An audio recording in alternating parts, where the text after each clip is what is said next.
Assalamualaikum warahmatullahi wabarakatuh, dulur-dulurku kabeh. Oke, hari ini kita akan pergi ke sumber penganten yang ada di Jogoroto ya. Tadi saya lihat Google Map cuma membutuhkan 17 menit untuk ke sana. Oke, langsung saja gaskan. Ya, sebelum berangkat mungkin persiapan cuma butuh handuk, terus celana pendek, ya persiapan untuk berenang lah kalau memungkinkan untuk berenang ya, tapi ya kalau enggak ya nggak usah, karena sumber penganten sekarang katanya sudah jadi tempat wisata untuk berenang. Oke, mantap.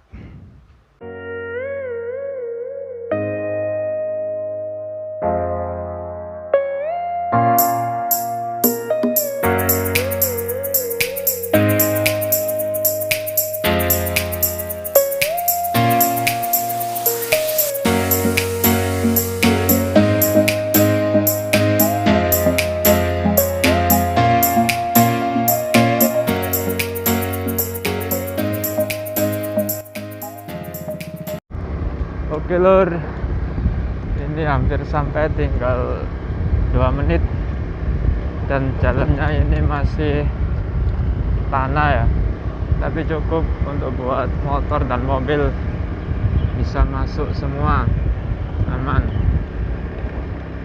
Dan ini sudah jam 1 ya, pas 17 menit ya ini loh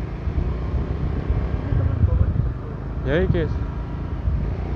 Nah, kita udah sampai di tempat parkir.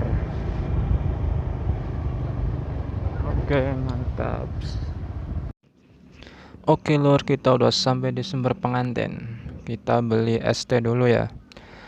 Dan di sini parkir itu gratis, tis, tidak bayar. Tapi pengelolaan parkir semrawut nih. Oke lur, kita udah sampai di sumber penganten. Nah, ini di belakang saya udah ada remaja-remaja lagi mandi ya. Cukup rame sih, tapi enak ini. Sekarang airnya lagi cuma sedada, lagi surut mungkin ya. Oke, mantap. Wisata sumber penganten yang berada di wilayah Kecamatan Jogoroto, Jombang, Jawa Timur terkenal akan keangkerannya. Menurut cerita nih, pemandian ini dulunya pernah ada sepasang pengantin baru yang meninggal di pemandian tersebut. Makanya lokasi tersebut dinamakan sumber penganten. Penyebab tewasnya pengantin baru itu hingga kini juga belum diketahui. Suasana mistis di tempat ini kian terasa meski di siang hari, karena lokasinya cukup sepi. Sumber pengantin ini berada di sekitar 1 km dari pusat kota Jombang. Di dekat pemandian tersebut juga tumbuh sebuah pohon beringin yang konon katanya sudah berusia ratusan tahun. Akar dari pohon beringin tersebut juga sampai merambat ke bibir kolam pemandian. Kabarnya pemandian pengantin terkenal angker juga dikarenakan adanya pohon beringin tersebut. Oke, habis ini kita lanjut lagi ceritanya. Oh ya lur, sedikit informasi, di sini parkir gratis tis ya. Dan kalian nggak usah khawatir soal makan dan minuman. Di sini banyak tersedia warung-warung yang jual makan dan minum ya. Ya ada es maupun hangat semua tersedia. Tapi kalau cuma makanan itu di sini menyediakan cuma mie instan. Jadi nggak usah khawatir. Parkir gratis, wisata gratis. Ya kalau makanan minuman ya tinggal beli. Oke, mantap. Selain karena peninggalan sejarah, juga ada kepercayaan bahwa sumber tersebut mengandung kekuatan magis. Seperti aura wajah semakin terpancar manakala berendam di sana. Para pengunjung sumber pengantin percaya kalau mandi pada malam hari tertentu akan mendapatkan berkah. Tak heran jika ada pengunjung yang sengaja datang hanya untuk tujuan tertentu. Bahkan tak jarang pula ada yang bersemedi di sekitar sumber pengantin. Meski tidak transparan, ya. Dan di sini juga ada cerita, yaitu siswi SMP hilang, ternyata tertidur. Menurut cerita yang beredar ya, dulu sempat ada anak perempuan yang masih duduk di bangku SMP hilang saat tengah berenang di kolam tersebut. Warga dan orang tuanya pun berusaha mencarinya di kolam dan di area kolam pemandian pengantin. Namun pencarian tersebut tak membuahkan hasil hingga hari kedua. Anehnya saat pencarian di hari yang ketiga, anak perempuan itu ditemukan dalam kondisi yang masih hidup. Saat ditemukan dia sedang tertidur pulas di bawah pohon beringin, tanpa adanya luka sedikit pun, ya, tanpa ada luka sedikit pun. Kita mau ke makamnya Mbah yang dulunya di sini ya. Lupa namanya Mbah siapa gitu. Kita ke makamnya Mbah yang jaga di sini. Oke, mantap. Oke lur, kita mau ke makamnya Mbah Muslim ya. Dan di sebelah kiri ini itu ada kamar mandi ya, dan musola dan tempat wudhu. Oke lor, jadi setelah kalian mandi di sumber pengantin, di sini ada toilet ya, untuk ya sekedar cuci-cuci, mandi juga boleh. Dan di sini ada tempat air wudhu, juga menyediakan musola untuk tempat sholat ya. Ini musola Al-Fatah. Jadi kalian nggak usah perlu ragu lagi untuk kesini, sudah disediakan semuanya. Mantap.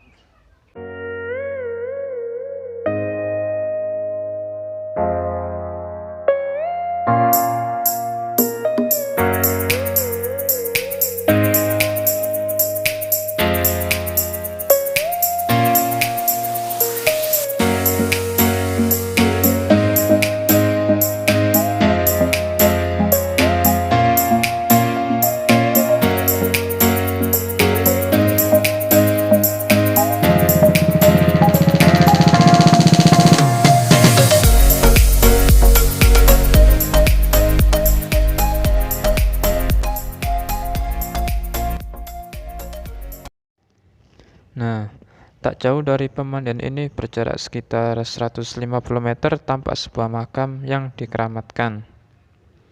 Makam dipagari kayu bercat putih. Pada bagian dalam tampak makam itu seperti ya gazebo berkeramik ya. Nah, ini kita mau ke situ.